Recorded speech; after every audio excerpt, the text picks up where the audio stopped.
Hi friends, welcome back to our channel. இன்றைக்கி நம்ம ஒரு ட்ரெடிஷ்னல் ரெசிபி பலவடை எப்படி செய்கிறது அப்படின்னு தான் பார்க்க போகிறோம்.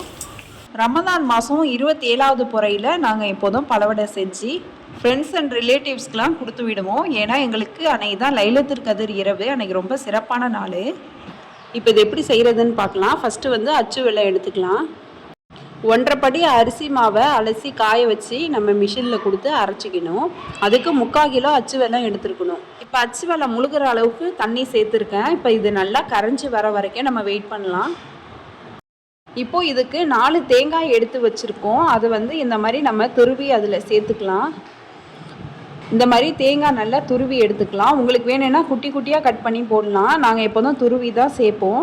இதுக்கு வந்து 3 தேங்காய் எடுத்திருக்கோம், அப்படின்னா 6 முடி சேர்த்துருக்கோம். பச்சரிசி மாவு 1.5 படி எடுத்திருக்கோம். இதில் வந்து 1.5 படி அளந்து எடுத்திருக்கோம். மாவு வந்து நல்லா நைஸாக இருக்கணும்.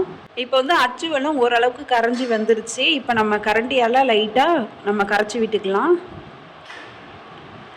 இந்த மாதிரி கரையாத 1, 2 இருந்துச்சுன்னா நம்ம இந்த மாதிரி கரைச்சி விட்டுக்கலாம். சீக்கிரமாக கரைஞ்சிரும். இப்போ வந்து நல்லா கரைஞ்சி வந்துருச்சு. இப்போ வந்து நம்ம செக் பண்ணி பார்க்கலாம். இன்னும் கொஞ்சம் இருக்குது, அதுவும் கரையிட்டும். ஃபுல்லாகவே கரைஞ்சிடணும். அச்சு வெல்லம் வந்து ஃபுல்லாக கரைஞ்சிடணும். அது வரைக்கும் நம்ம இந்த மாதிரி லைட்டாக மிக்ஸ் பண்ணி விட்டுக்கலாம். இப்போது கரைஞ்சி வந்துருச்சு. நம்ம வந்து மாவை எடுத்து வச்சுருக்கோம். 1.5 படி மாவை எடுத்து வச்சுருக்கோம். இந்த அளவுக்கு நைஸாக இருக்கணும், ரொம்ப கொரகொரனும் இருந்துடக்கூடாது. இப்போ வந்து நம்ம ஒரு வடித்தட்டு எடுத்துக்கலாம். எடுத்துட்டு இப்போ பாவு ரெடி ஆகிருக்குல்ல, நமக்கு அச்சு வெல்லம் பாவு ரெடி ஆகிடுச்சு.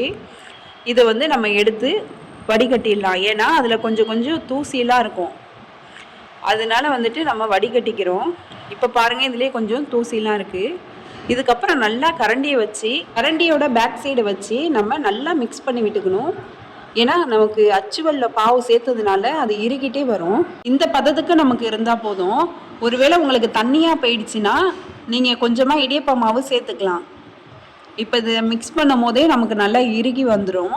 இதுக்கப்புறம் நம்ம தேங்காய் பூ திருவி வச்சுருந்தோம், அதையும் இது கூட சேர்த்து நல்லா மிக்ஸ் பண்ணிக்கலாம். கொஞ்சம் டைட்டாக தான் இருக்கும். நம்ம இதே மாதிரியே நல்லா மிக்ஸ் பண்ணிக்கணும். தேங்காய் பூவை எல்லா இடத்துலையும் படுற மாதிரியே நல்லா மிக்ஸ் பண்ணியாச்சு. இதுக்கப்புறமா நம்ம கையில் எடுத்து விரலை வச்சு நம்ம அழுத்தி பார்க்கணும். இந்த ஷேப்பில் நம்ம ரெடி பண்ணணும். கொஞ்சமாக மாவு எடுத்துகிட்டு இந்த மாதிரி நல்லா பால் ஷேப்பில் உருட்டிட்டு இந்த மாதிரி நம்ம 2 கையோட விரலையும் வச்சு அமுத்தி இந்த ஷேப்புக்கு கொண்டு வந்துடணும். இதுக்கு பேர் தான் பலவடை. இதே ஷேப்பில் எல்லா மாவையும் நம்ம ரெடி பண்ணி வச்சுக்கலாம். இதுக்கப்புறம் ஒரு இட்லி பாத்திரத்தில் தண்ணி வச்சுட்டு மேலே ஒரு தட்டு போட்டு மேலே எப்போதும் போல் இட்லி துணி வச்சுட்டு இதுக்கு மேலே இந்த பலவடையை நம்ம அடுக்கி வச்சிடலாம். சென்டரில் மட்டும் நம்ம எடுக்கிறதுக்காக இடத்த விட்டுட்டு பேலன்ஸ் வந்து ஒன்று மேலே ஒன்று வச்சுக்கலாம். ரொம்ப நிறையா வைக்க வேணாம், ஓரளவுக்கு வச்சுக்கலாம்.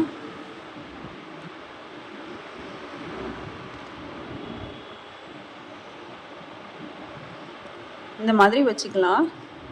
இப்போ 2 பலவடைக்கு நடுப்புற இன்னொரு பலவடை அந்த மாதிரி நம்ம ஃபுல்லாக வச்சிடலாம். சென்டரில் மட்டும் நம்ம கேப் விட்டுட்டு இப்போ லிட் போட்டு மூடிடலாம். இப்போ பாருங்கள், நமக்கு பலவடை ரெடி ஆகிடுச்சு. இப்படி நம்ம கையில் எடுத்து பார்க்கும்போது இந்த ஷேப்பில் இருக்கணும். இப்போது நல்லா வெந்து வந்திருக்கு. இதுலேயே சுகர் பேஷண்ட்லாம் சாப்பிட்ற மாதிரி இனிப்பு இல்லாமல் வெள்ளை பலவடை செய்வோம். அது எப்படி செய்கிறதுன்னு பார்க்கலாம். இது சுகர் விருப்பம் இல்லாதவங்க, சுகர் பிடிக்காதவங்க, அதே மாதிரி அச்சு வெல்லம் போட்டு சாப்பிட பிடிக்காதவங்கலாம் இந்த பலவடையை விரும்பி சாப்பிடுவாங்க. இது ரொம்ப சிம்பிள் தான். இடியப்ப மாவு எடுத்துக்கலாம். எடுத்துகிட்டு அதில் லைட்டாக உப்பு போட்டுட்டு நம்ம வெந்நீரை வந்து கொதிக்க வச்சு நல்லா ஊற்றிக்கணும். இது எப்படின்னா, இடியப்பம் நம்ம எந்த பதத்தில் வந்து நம்ம வெந்நீர் வச்சு ஊற்றி மிக்ஸ் பண்ணுவோமோ அதே மாதிரி இதுக்கும் மாவு வந்து நல்லா மிக்ஸ் பண்ணி கொண்டு வந்துடணும். இதுக்கப்புறமா நம்ம தேங்காய் பூ திருவி இது கூட சேர்த்துக்கணும். இதில் நம்ம வேறு ஒயிட் சுகர் எதுவுமே ஆட் பண்ணுறது கிடையாது, உப்பு மட்டும்தான் ஆட் பண்ணியிருக்கோம். அது கூட இப்போ தேங்காய் பூ சேர்த்து நல்லா மிக்ஸ் பண்ணிக்கலாம். ஏன்னா இப்போ நம்ம வெந்நீர் ஊற்றி மிக்ஸ் பண்ணியிருக்கோம், சூடாக இருக்குது. அதனால நம்ம கரண்டியோட பேக் சைடை வச்சு நல்லா மிக்ஸ் பண்ணி விட்டுக்கலாம். இதுக்கப்புறம் அதே மாதிரியே பால் ஷேப்பில் நம்ம உருட்டி பலவடை ஷேப் கொண்டு வந்து இட்லி சட்டியில் வேக வச்சிடலாம். இப்போ நமக்கு இனிப்பு இல்லாத பலவடைகளும் ரெடி ஆகிடுச்சு. சூடாக இருக்குது. இந்த பலவடை ரொம்ப டேஸ்ட்டாக இருக்கும். நல்லா சூடாக இருக்குது, கையில் எடுக்க முடியல. பாருங்கள் எப்படி இருக்குன்னு. நீங்களும் இந்த ட்ரெடிஷ்னல் ரெசிபியை ட்ரை பண்ணி பாருங்கள். இந்த ரெசிபி உங்களுக்கு பிடிச்சிருந்துச்சுன்னா லைக் பண்ணுங்கள், ஷேர் பண்ணுங்கள், கமெண்ட் பண்ணுங்கள். மறக்காமல் சப்ஸ்கிரைப் பண்ணிவிட்டு பக்கத்தில் உள்ள பெல் ஐக்கானை கிளிக் பண்ணிவிடுங்க. தேங்க்ஸ் ஃபார் வாட்சிங்.